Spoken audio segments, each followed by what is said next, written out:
에스라 7장 1절 우리 함께 읽습니다. 이 일 후에 바사왕 아닥사스다가 왕위에 있을 때에 에스라라 하는 자가 있으니라. 그는 스라야의 아들이요 아사랴의 손자요 힐기야의 증손이요. 아니야 1절.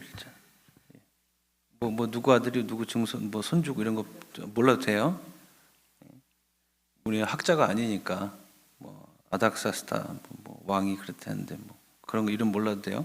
어쨌든 역사 가운데 실존했던 에스라라고 하는 인물이 이제 언급이 되죠. 6절 볼까요? 6절 우리 함께 읽습니다.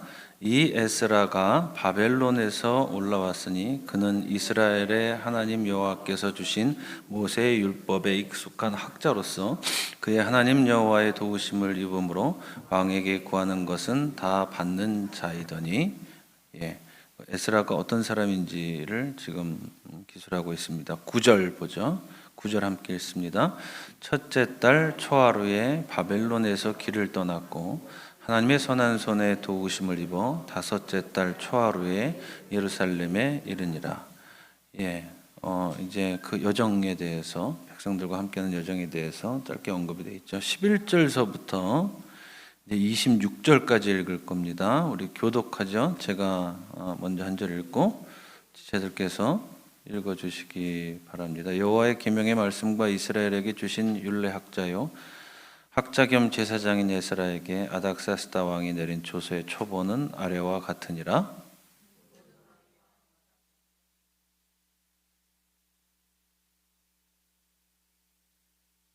조서를 내리노니 우리나라에 있는 이스라엘 백성과 그들 제사장들과 레위 사람들 중에 예루살렘으로 올라갈 뜻이 있는 자는 누구든지 너와 함께 갈지어다.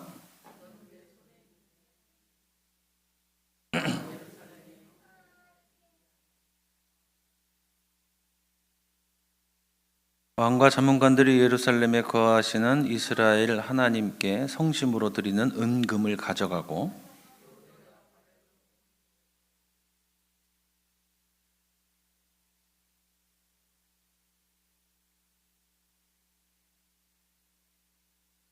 그들의 돈으로 수송아지와 순양과 어린 양과 그 소재와 그 전제 물품을 신속히 사서 예루살렘 내 하나님의 성전 제단 위에 드리고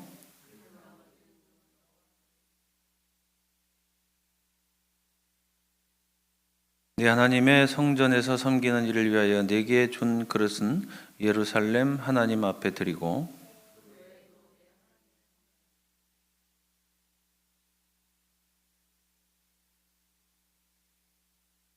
나 곧 아닥사스다 왕이 유브라데 강 건너편 모든 창고지기에게 조서를 내려 이르기를 하늘의 하나님의 율법 학자 겸 제사장 에스라가 무릇 너희에게 구하는 것을 신속히 시행하되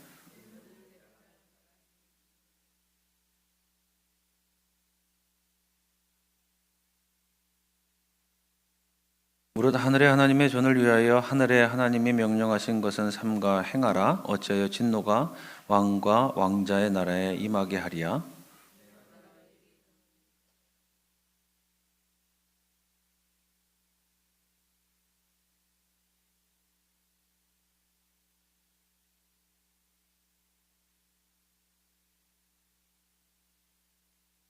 에스라여 너는 네 손에 있는 네 하나님의 지혜를 따라 네 하나님의 율법을 아는 자를 법관과 재판관을 삼아 강 건너편 모든 백성을 재판하게 하고 그중 알지 못하는 자는 너희가 가르치라.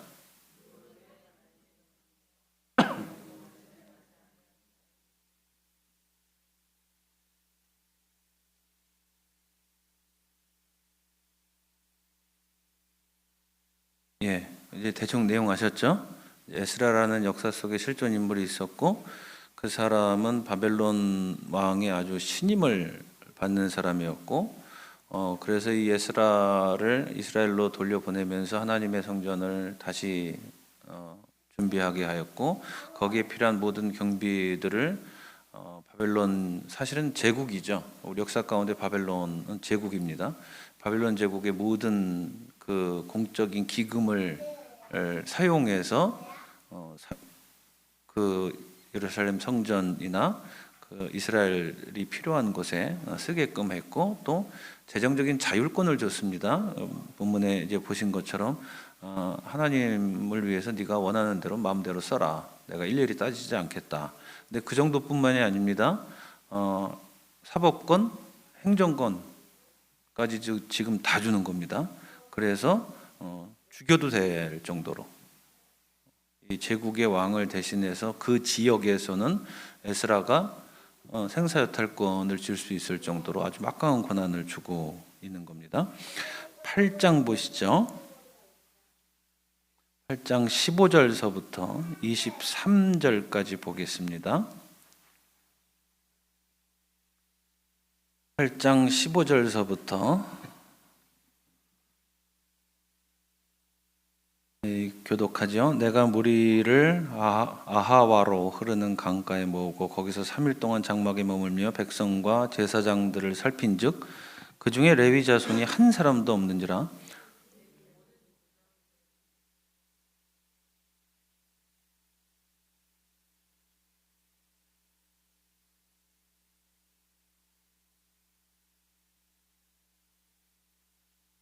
가시비아 지방으로 보내어 그곳 족장 이또에게 나아가게 하고 이또와 그의 형제 곧 가시비아 지방에 사는 느디님 사람들에게 할 말을 일러주고 우리 하나님의 성전을 위하여 섬길 자를 데리고 오라 하였더니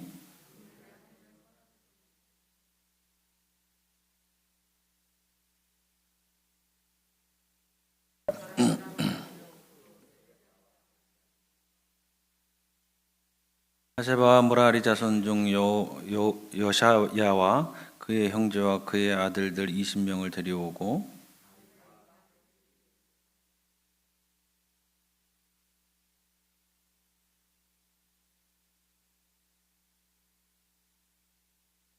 그때 내가 아와 강가에서 금식을 선포하고 우리 하나님 앞에서 스스로 겸비하여 우리와 우리 어린 아이와 모든 소유를 위하여 평탄한 길을 그에게 강구하였으니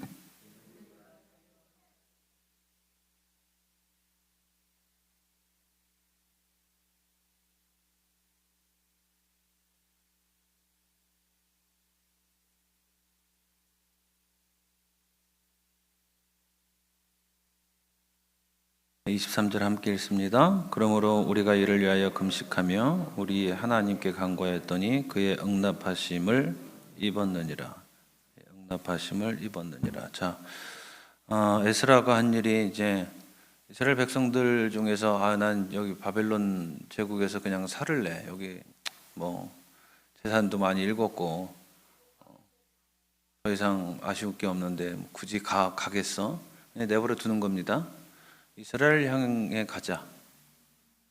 우리의 부모님의 그 터전으로 가자. 우리 하나님의 성전이 있는 곳으로 가자. 지금 그거는 아무것도 없는 데예요. 그냥 황폐화되다시피 한 그런 지역이 돼버렸습니다. 그런데 가사를 다 처분해서 나는 거기 가서 하나님의 성전을 바라보면서 하나님의 민족으로 살 거야 라고 결단한 사람들만 지금 데리고 가려고 하는 겁니다. 근데 이제 데리고 가려고 하는데 쭉 조사를 해보니까 뭐가 빠져 있어요? 이 제사장이 빠져 있는 거예요. 이 심각한 문제가 생긴 겁니다. 그럴 수밖에 없었던 게 이스라엘 백성들이 포로로 끌려가고 나서 다 놀랬습니다. 그 당시에 사람들은 어떤 생각을 했냐면 이제 대한민국이 일본하고 전쟁을 해서 일본한테 지잖아요. 그럼 우리 대한민국의 신이 일본 신한테 진 겁니다. 그러니까 이 대한민국 영토 내에는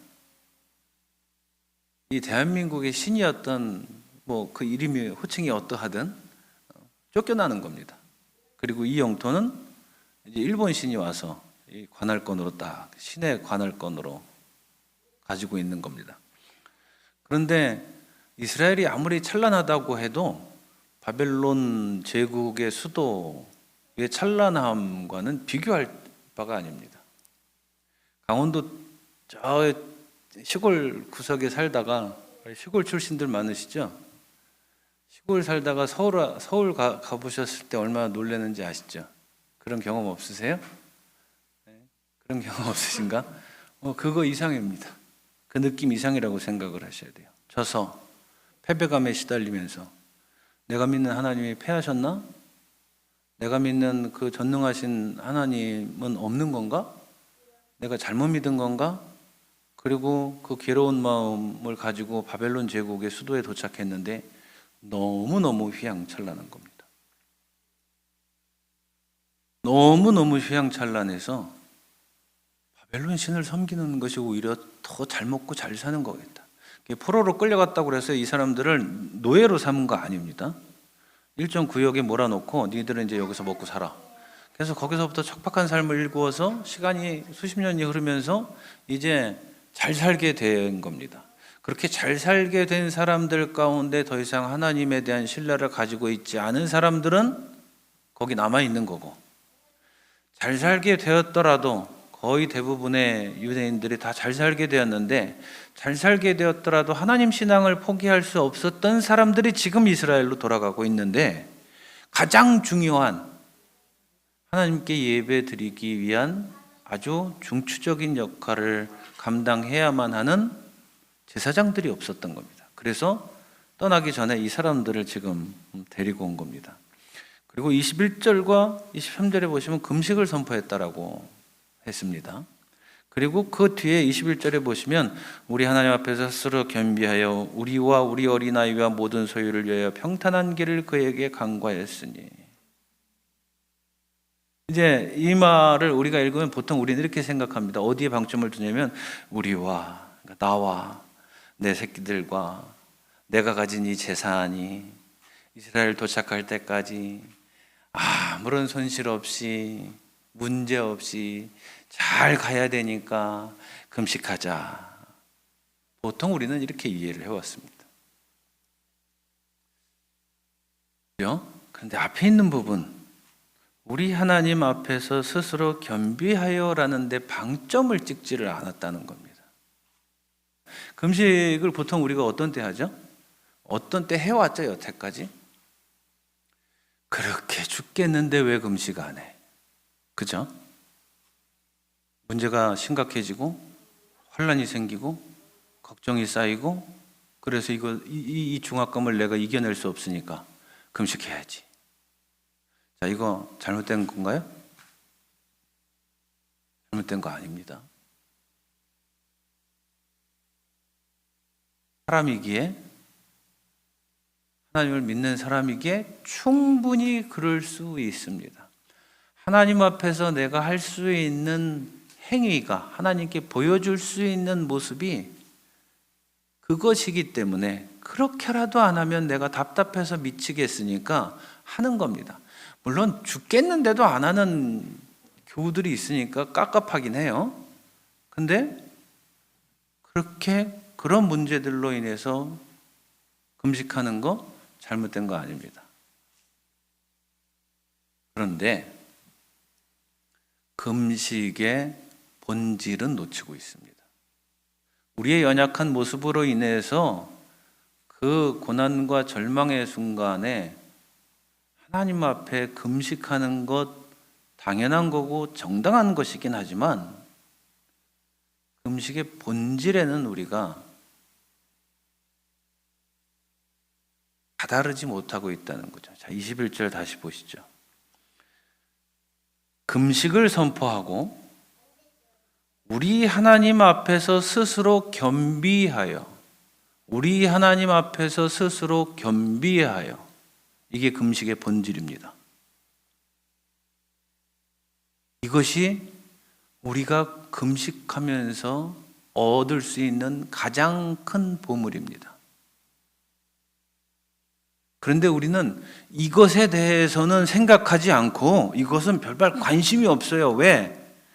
나와 내 새끼들과 내가 가지고 있는 소유가 참 평탄해지기를 바라는 그 마음이 크기 때문에 신앙의 본질에 대해서는 별반 신경 쓰지 않고 있다라고 하는 것입니다.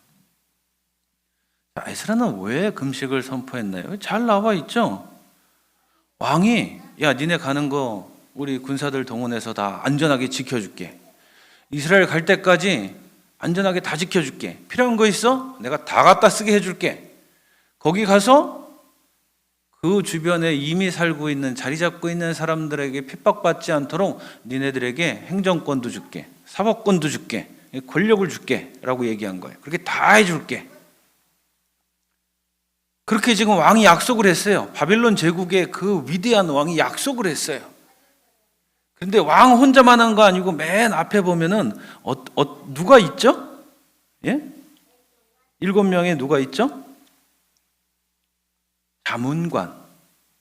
이거는 지금 왕이 혼자 독단적으로 이야기한 것뿐만이 아니라 왕을 자문해주는 당대 바벨론 제국의 최고의 권력가들이 다 동의한 사항이에요.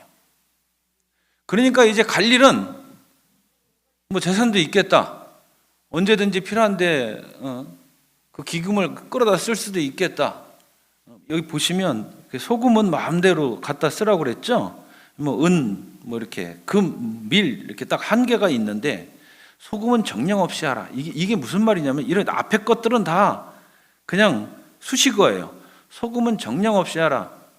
우리나라도 조선시대 때 소금 민간이 거래하지 못했잖아요. 민간이 거래하지 못했습니다. 그 밀무역이나 하는 거지. 소금은 우리나라 조선시대까지만 해도 굉장히 중요한 이 수단이었습니다. 매개 수단이었어요. 소금을 마음대로 쓸 수 있다는 것은 사실상 무한대로 제국의 자금을 갖다 쓸 수 있다는 얘기예요. 이 제국의 자금을 마음대로 갖다 쓸 수 있을 정도의 보장을 받고 지금 가는 거예요.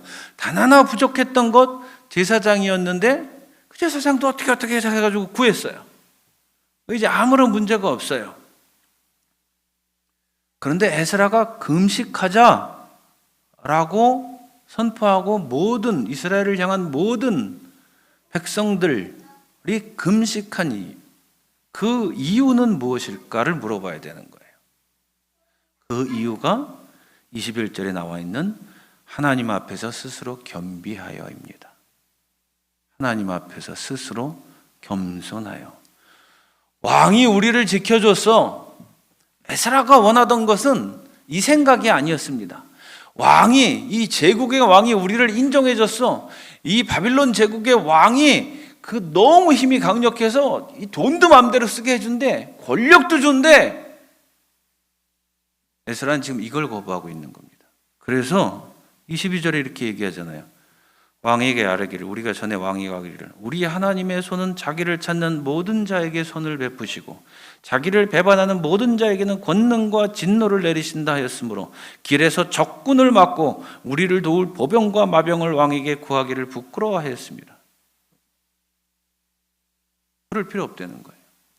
에스라가 지금 원했던 것은 무엇이냐면 되돌아가는 그 이스라엘 백성들의 마음에 아주 강력한 확신 한 가지를 경험케 하고 있는 거예요. 우리 하나님이 패배한 거 아니야. 우리가 하나님 앞에서 잘못 살았기 때문에 우리가 종노릇하면서 이렇게 노예로 끌려와서 남의 나라 땅에서 하나님을 섬기지 못하고 살아왔던 거야.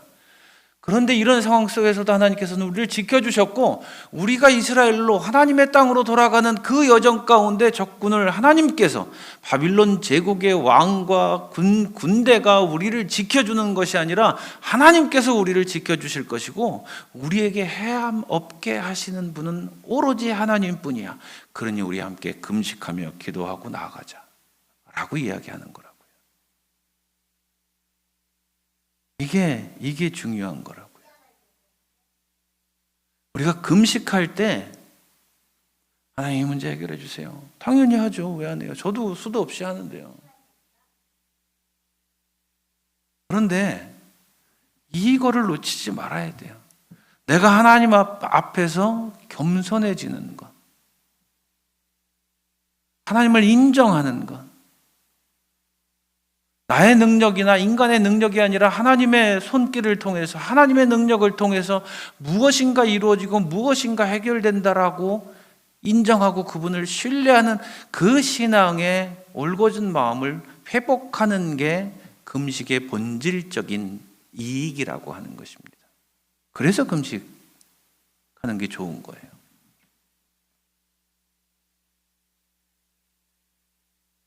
우리의 신앙은 어떻습니까? 마지막 절에 보시면 우리가 이를 위하여 금식하며 우리 하나님께 간구하였더니 그의 응답하심을 입었느니라. 이 응답하시는 이라는 말은 좀 문법적으로 이게 제기동사거든요. 그러니까 하나님께서 우리의 요구에 스며들었다라고 하는 뜻이 있어요. 그로부터 출발해서 어떤 의미가 있냐면 하나님께서 우리와 함께 하신다라는 의미까지 있는 거예요.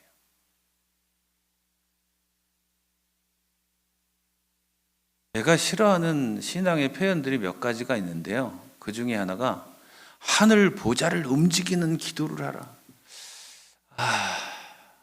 참 별로 마음에 안 들어요.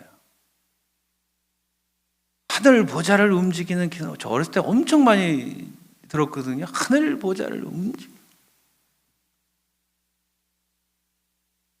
주야! 이게 참 싫었어요. 패턴은 그게 아닙니다. 내가 하나님이 앉아 계신 보좌를 흔들어 대가지고 하나님이 거기서 똑 떨어져가지고 이놈의 새끼 귀찮게 하니까 내가 해줘야지. 그게 아니라고요. 성경에 곳곳에 그런 거를 간혹 쓰잖아요. 악착같이 간청했더니 나쁜 재판관이 좀 악착같이 간청했더니 해줬다. 뭘 자꾸 막 악착같이 하라고 그러잖아요. 내가 악착같이 간구하면 하나님 뭐든지 다 해주세요? 내가 악착같이 금식하면 하나님이 해줘야 돼요? 이 주체가 전이되는 것을 저는 싫어합니다. 내가 하나님 앞에서 이렇게 하였더니 하나님께서 내 일상에 스며드시는 거예요. 내 일상에 스며들 수 있는 공간을 하나님 앞에 내어드렸더니 하나님께서 기쁜 마음으로 달려와 내 일상 속으로 들어오시는 거예요.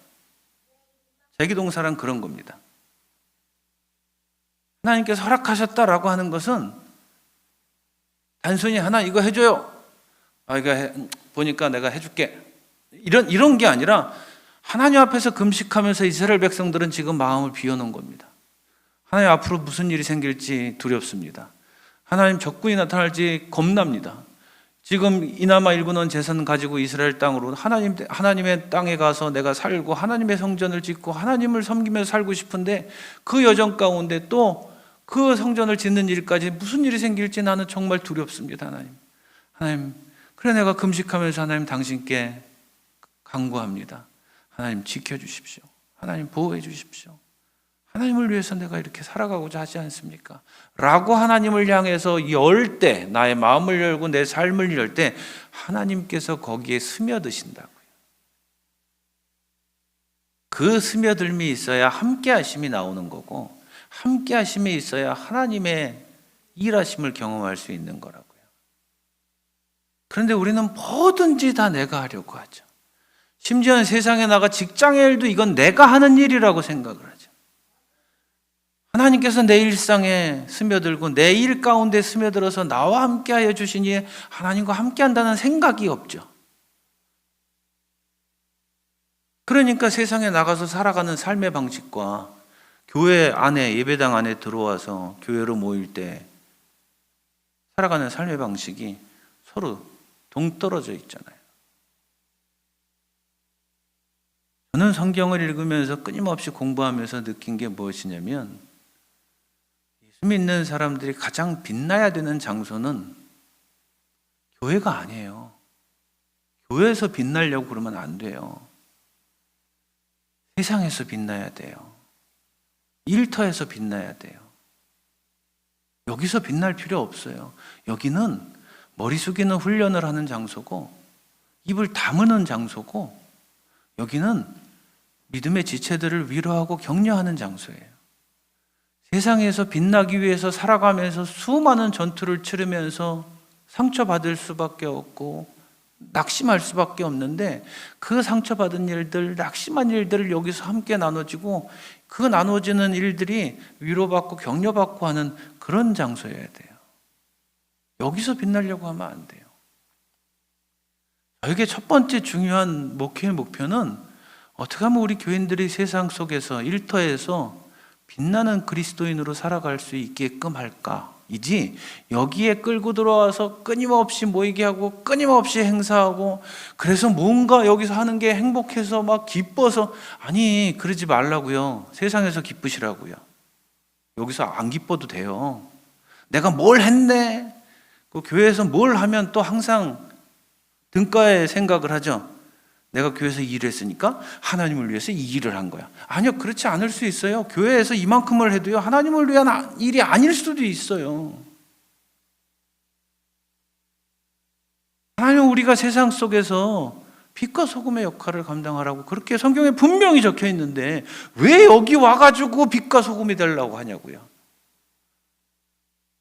여기서는 서로 상처받고 아프고 힘들고 그래서 불평하고 가끔 티격태격하고 분란이 있어서 서로 눈도 흘기다가 그러다 또 성경 보고 그러다 또 기도하다 보니까 또 그냥 포용하게 되고 또 용서하게 되고 이제 그러면 되는 거예요. 여기는 여기서 빛날 필요 없다고요.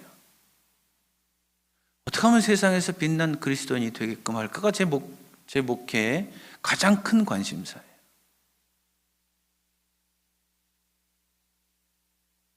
보세요. 지금 에스라가